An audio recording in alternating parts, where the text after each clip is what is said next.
Tranmere are the highest-ranked side playing in round 2, but they had to come from behind against Chesterfield. Liam Cooper, the scorer for the League 2 side, with just over half an hour played at Prenton Park. The teams had already met once in cup competition this season, Tranmere winning 2-1 after extra time in the Capital One Cup.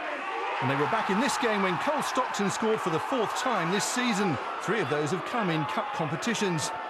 And the League One leaders booked their place in round 3 for the first time in 3 years, when Michael O'Halloran's run and cross set up a simple finish for Adam McGurk.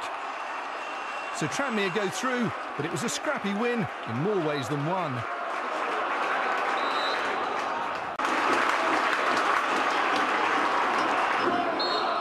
Ronnie Moore's men have been leading the League One race since mid-September, but their grip's been slipping, so they could hardly have been more grateful for Ash Taylor's first goal in almost a year.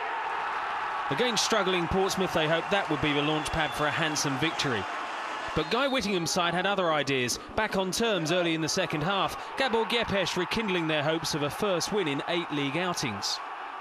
As the clock ran down, Tranmere went for the jugular. Players pouring into the box before Michael O'Halloran, on loan from Bolton, nodded home his first senior goal. He was given no time to savour the moment. Pompey's response was immediate. Birmingham loanee Jake Jervis, who finished a spell at Tranmere just last month, enjoying a fruitful return to Prenton Park and ruining Moore's weekend in the process. We get 2-1 up. Great little move and a great finish, and then we sleep straight from the kick-off 20 seconds after being 2-1 up. We haven't even been able to enjoy it, sloppy defending. We don't even look like we're going to keep a clean sheet at the moment, so, that's a worry for us. This one failed to live up to its pre-match billing, with clear-cut chances in short supply. Tony McMahon's effort the closest United came to breaking the deadlock. The best that Tranmere had to offer was an Andy Robinson free kick that almost caught George Long off guard. Danny Wilson's team are still unbeaten on their own patch since March. Not even leading scorer Nick Blackman could prevent the Blades heading for their 10th draw of the campaign.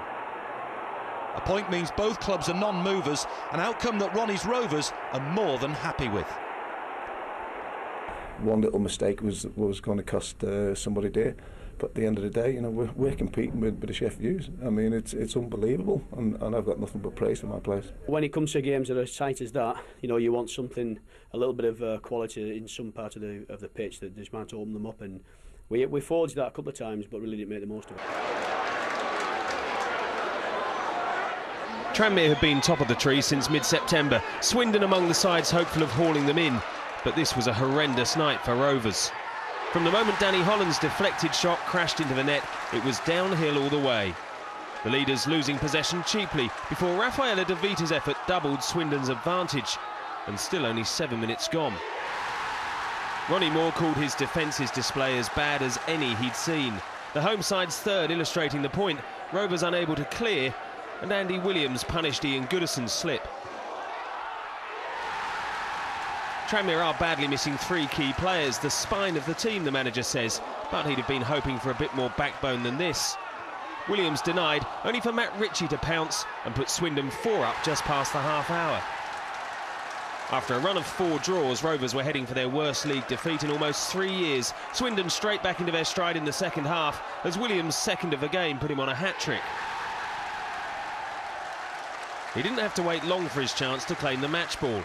When Chris Martin was brought down by Michael Kay, Paolo Di Canio wanted the striker who'd been fouled to take it to get off the mark for the season.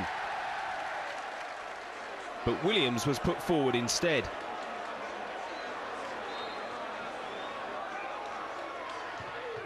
Worse than the miss was the prospect of explaining it to Paolo afterwards. Always the perfectionist.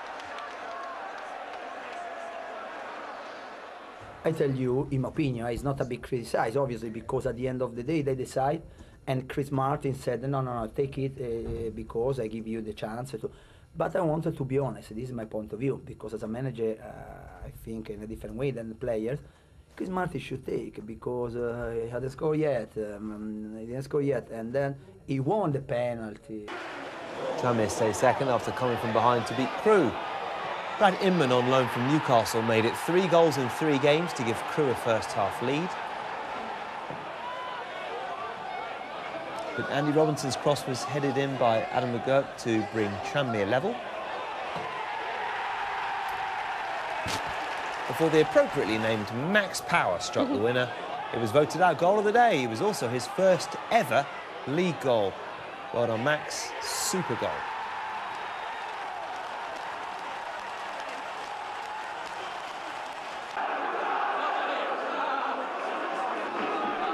So that surprise defeat for Sheffield United meant that Tranmere could return to the top of League One with a win over Scunthorpe, but it took them an hour to get past inspired Iron keeper Steve Mildenhall.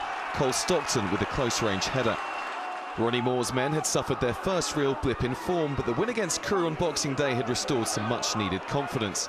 This effort by Andy Barcham summed up Scunthorpe's luck in front of goal, but Tranmere were good value for the points and returned to the top of League One. Ronnie Moore, you finished the year top of League One. Yeah, it's unbelievable, isn't it? Who'd have thought that? You know, especially when you look at Hartlepool getting that result at Sheffield. But we've got to look at ourselves. That's the big thing for us. If we do our job, then, you know, little surprises like what happened at Bramall Lane today happen for you.